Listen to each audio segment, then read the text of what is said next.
Hey fellow backyard warriors, Nick here. I've been getting a lot of requests for a takedown bow with wooden seals. So today I've got a victim for the test.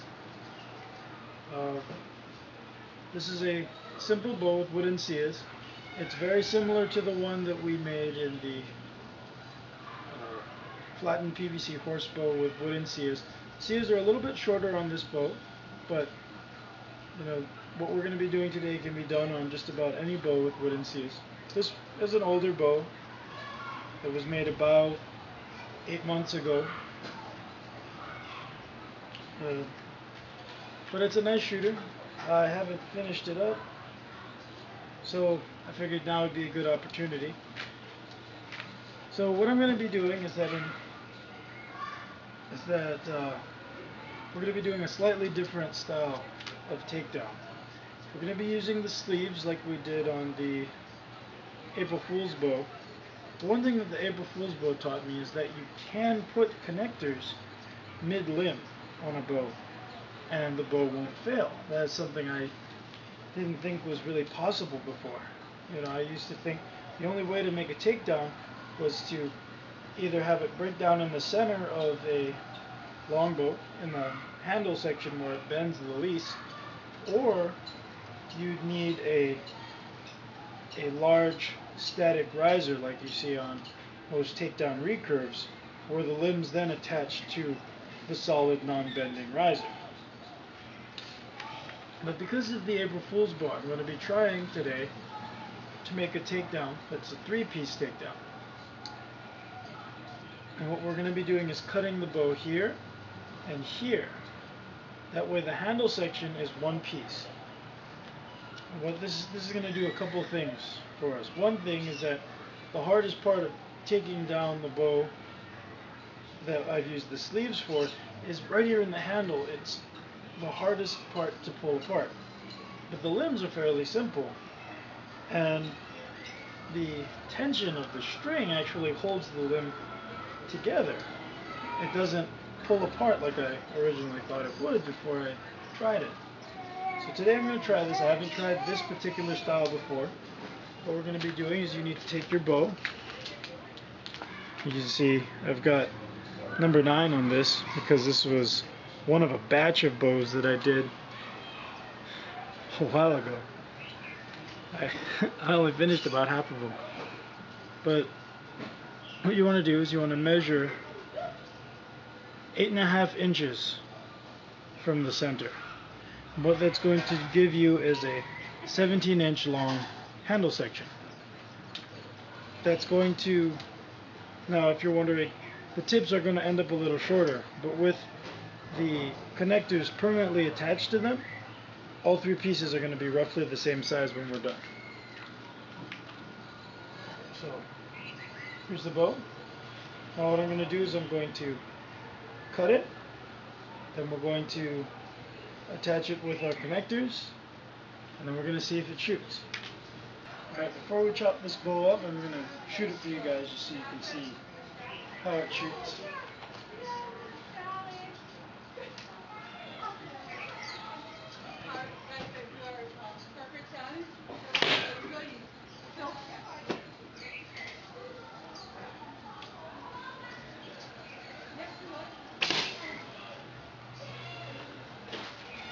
There we go.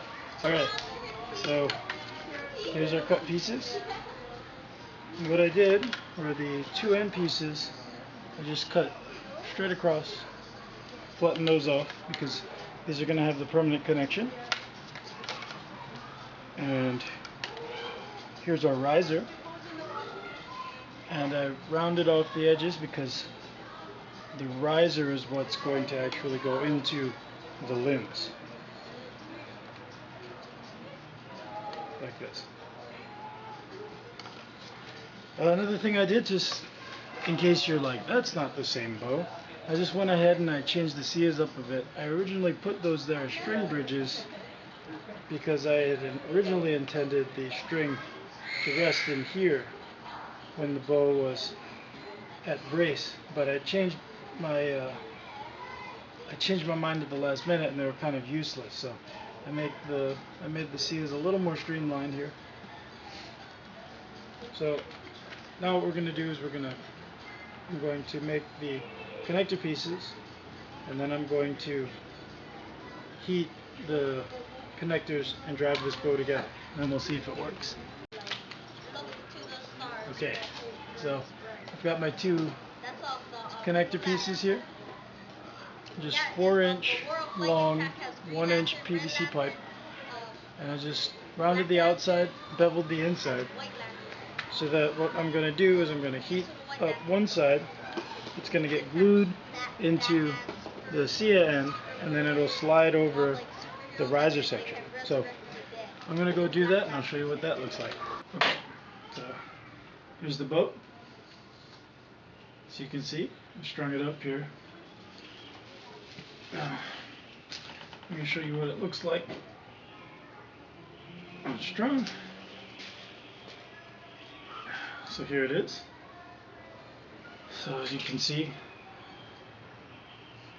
this is glued to the SIA end here, glued to the SIA end here, and then the two parts come apart.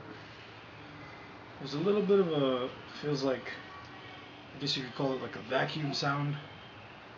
I think it's because this is hollow, and unlike the other bows, there's no open spots. This is all sealed off, so it's kind of harder to pull just because of the suction. There you go. And then this piece comes off too. So I'm going to string this up.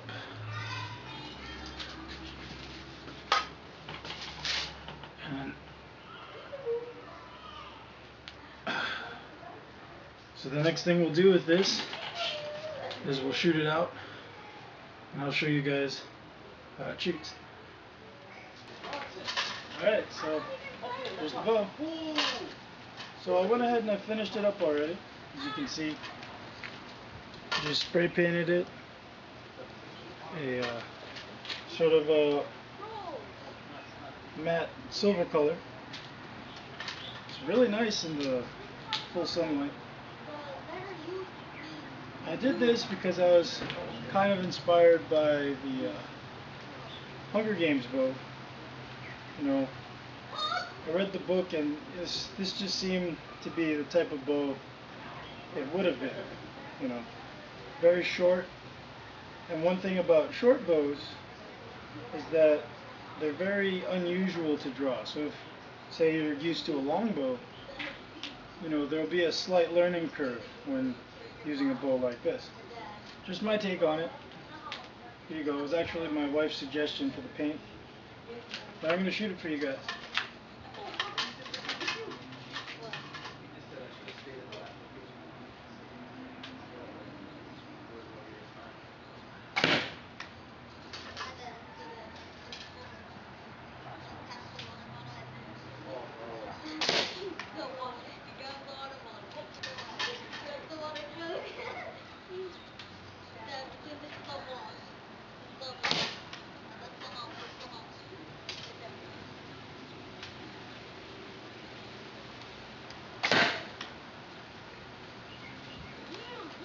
So there you go. So now I'm going to go test this out. And this bow is about 45 pounds. I'd have to weigh it again to be sure, but it's not that heavy. So I'm going to shoot it through the chronograph, and then I'll shoot one more round for you guys. Here's the chronograph, and I'll be shooting my 435 grain arrows.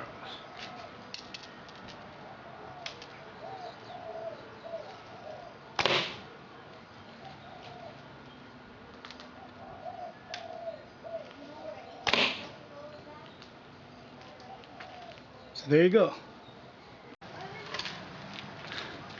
Alright, so we're going to try something a little bit different. The target is right behind you guys, so I'm going to be shooting at you.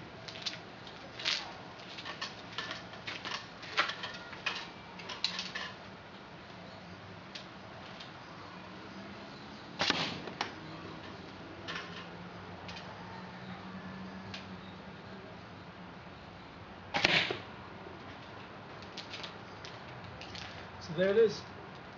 Thanks for watching, guys. See you guys next time. Bye.